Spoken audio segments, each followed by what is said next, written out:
bumbong. Kate. Sobrang kate. Pagbaba namin, naramdaman ko yung kate. Kasi sobrang daming jellyfish na sa lugar. Yung maliliit na jellyfish, sobrang dami nila na kapag sinalok mo yung kamay mo doon sa tubig, makakakuha ka. Ganun kadami. From the surface pa nga, sa bangka pa lang nakita namin. Kaya ito yung dahilan kung bakit sila nagko-congregate doon sa lugar. Dahil doon yung pagkain nila na andun lahat. Yan na, Dok! Yan! Isang malin! Ayan na! Yan na, Dok! Nasa ano mo? Sa lampa mo, Dok! Dito! Ayun o! Yan ang laki! Dito! Punta dyan! Yung lugar was already full of enthusiasm. I mean, it's yung mga guests na first time makakita ng mga ganitong klaseng mga hayop. Tuwan-tuwa din sila because these are Europeans. Mga 10, may 10 yung nakita. Ayun na, nakakita na naman sila eh.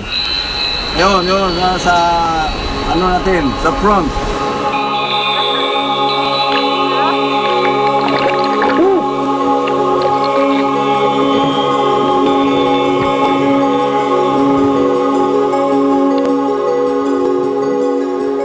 Yung mga whale sharks, hindi sila mammals, pero they share a common characteristic with the whales.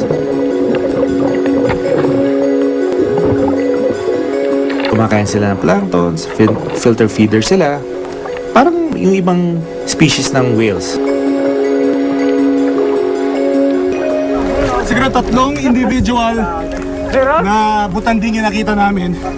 Dumadaan sa bangka, dumadaan sa harapan namin. Ang dami, sobrang dami. Dito! Ang pagdayo ng mga butanding dito, katunayan kung gaano kasagana at kayaman ang karagatan ng Pamilakan sa pagkain ng mga balyena. Ilubog mo lang yung mukha mo doon sa tubig, may makikita kang dadaan sa'yo eh.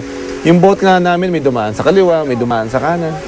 Sinisigawan ako ng boatman namin na, Dok, nandito sa kaliwa. Mas mami, nandito sa kanan. So, punta ako sa kanan, punta ako sa kaliwa. Nakakapagod, but they're just all over the place. Nakita ko ng butanding yung huli ng magulang ko, yung kinakatay, tapos buhay, tapos tinaluan. Pero yung dito sa dagat, ngayon pa lang, first time. Anong mas maganda makita? Yung nandun o yung nandito? Ay, yung dito, siyempre.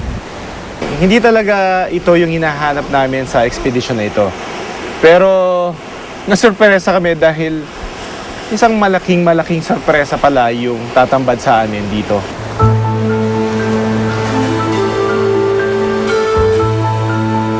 All of a sudden, biglang tinawag kami. Meron daw butanding. Saan ba no? Saan yung butanding? Dan sa harapan ng Pamilakan, sa harap ng Pamilakan. Ano meron?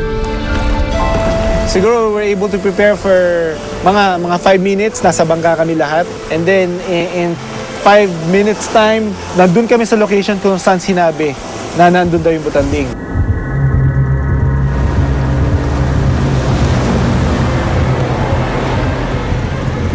Pagdating namin doon, nakita namin, sabi ko doon sa cameraman ko, hindi butanding yan.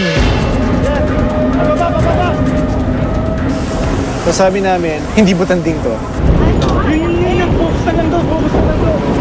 Balyena itong nakikita namin.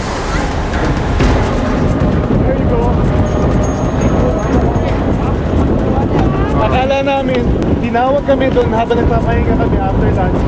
Tinawag kami kasi meron daw butanding na nagpakita dito. Paglapit namin, hindi siya butanding. Isang balyena.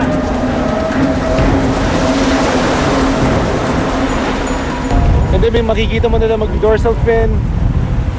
And then, kinuha namin yung chart, kinumpara namin yung nakikita namin.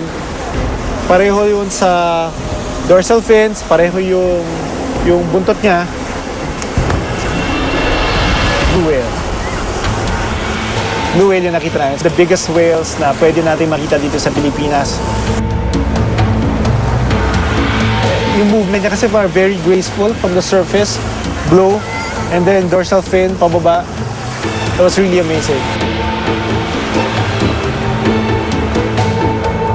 Parang nawala ka lang doon sa pangyayari. Siguro mga ano to, 100 meters away from us. Ayun. Ikot tayo. Ikot tayo. Ano siya, oh? Yung blue whale, yung nakita mo, dumaan kasi sa tabi namin eh. And it was so close.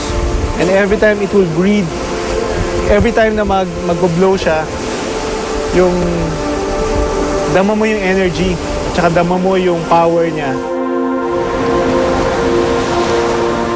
At yung dumaan siya sa tabi namin, parang that was an experience.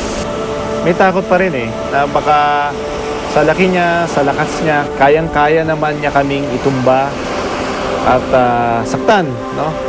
But no, he would rather go away and leave us.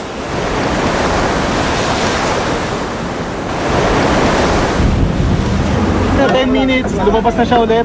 Yung huli siya nag-surface mga 3:15. So let's wait for 15 minutes. Lalabas siya ulit. Consistent naman siya eh. 10 to 15 to 20 minutes.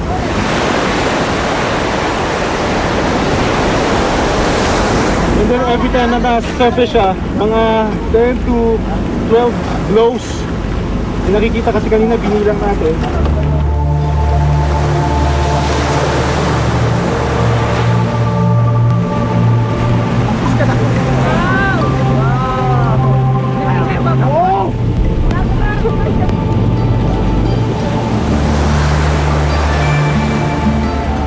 Diba parang amazing yun? Parang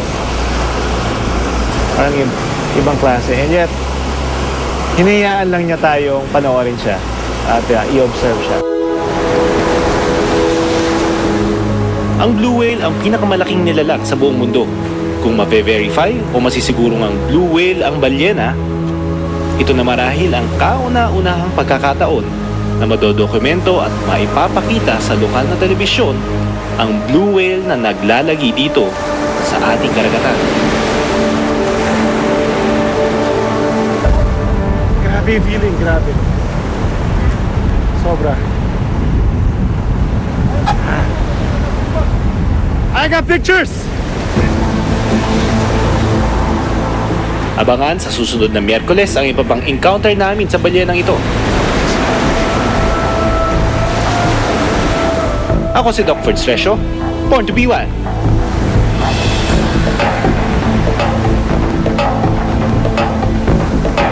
Yung bangka, hindi makalapit sa tabi. Dahil laki pa rin umaalon eh. Pero malamig yung tubig. Sobrang lamig yung tubig. Ngayon talaga, ewan ko, kakaiba yung lamig. Lamig!